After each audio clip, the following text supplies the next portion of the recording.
Guys, welcome back to Fab classes.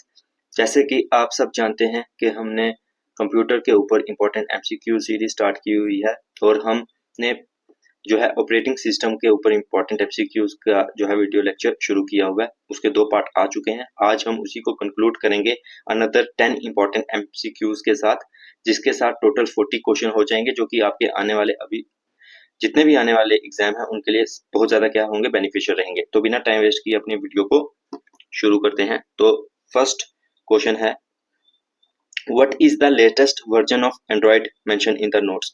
तो ये थोड़े पुराना है, क्योंकि ये मेरे खुद के मतलब मेरे पास जो नोट्स थे उनमें से किया हुआ है, तो ये थोड़ा पुराना वाला है। तो इसका राइट आंसर इसमें से एंड्रॉइड 11 है, बी। तो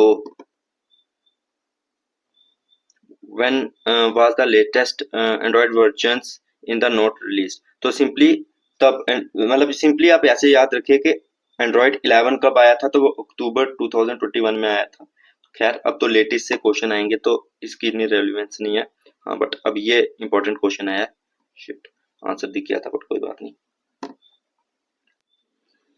What is the name of the operating system that used punch cards, paper cards.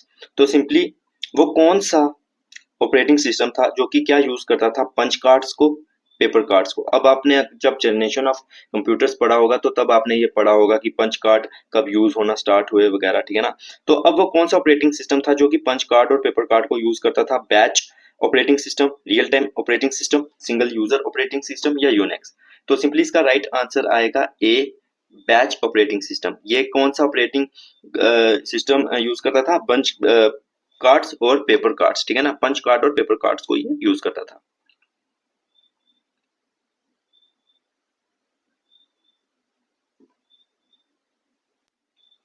Question number 34 है, in what year war batch operating system first use. तो सबसे पहले बैच ऑपरेटिंग सिस्टम कब use हुए, 1950, 1960, 1970 या 1980। तो first time batch operating system 1960 में use हुए, ठीक है ना। तो राइट आंसर बी आएगा।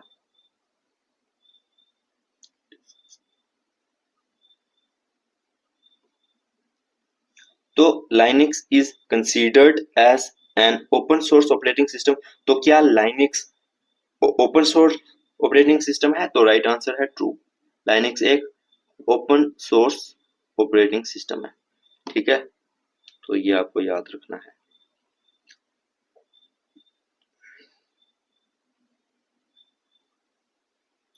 What does it mean for an operating system to be open source. तो सिंपली ओपन सोर्स होने का मतलब क्या है, it is free to use, its source code is available for modification, it is developed by a single person, it is only used by companies. देखिए, open source का मतलब है कि उसका जो सोर्स कोड है वो फ्रीली अवेलेबल होता है, जिसको मॉडिफाई किया जा सकता है, उसमें इंप्रूवमेंट्स मॉडिफिकेशन ला सकते हैं, ठीक है ना। तो इसका राइट आंसर बी आएगा, its source code is available for modification।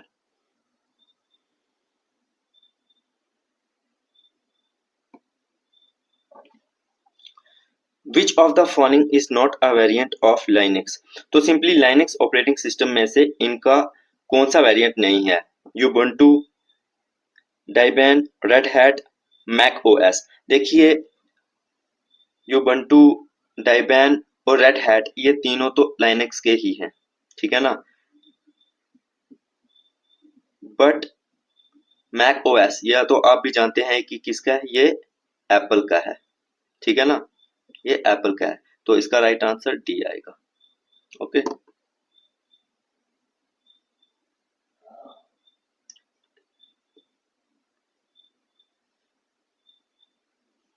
The notes state that Unix is a multitasking operating system. तो क्या यूनिक्स एक मल्टीटास्किंग ऑपरेटिंग सिस्टम है? तो बिल्कुल, ये multitasking multi processing operating system है, ठीक है ना। तो राइट आंसर ए है।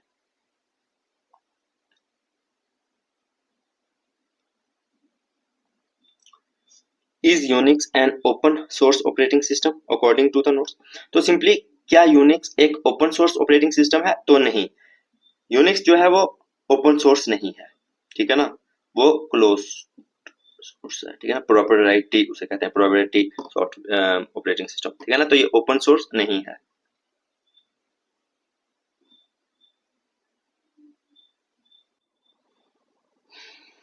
Based on the notes what is Unix described as, तो सिंपली यूनिक्स क्या है? क्या वो एक सिंपल ऑपरेटिंग सिस्टम है, a multi user multitasking operating system है, a single user single tasking operating system है, या a real time operating system है? तो जो यूनिक्स है वो एक multi user multitasking operating system है। तो आपको ये याद रखना है कि जो यूनिक्स है वो मल्टी यूजर मल्टीटास्किंग है, ठीक है। तो अब ये हम आगे इंटरनेट सिक्योरिटी के ऊपर, वायरसेस, एंटीवायरस के ऊपर नेक्स्ट टॉपिक लाएंगे। तो दोस्तों आज हमने कंक्लूड किया है ऑपरेटिंग सिस्टम को। उम्मीद है कि आपको ये लेक्चर बेनिफिशियल लग रहे हैं और आप कुछ नया सीख रहे हैं। तो अगर आपको ये लेक्चर सीरीज अच्छी लग रही है और आप चाहते हैं कि मैं कंटिन्यू करूं तो चैनल को सब्सक्राइब करके वीडियो को लाइक जरूर करना।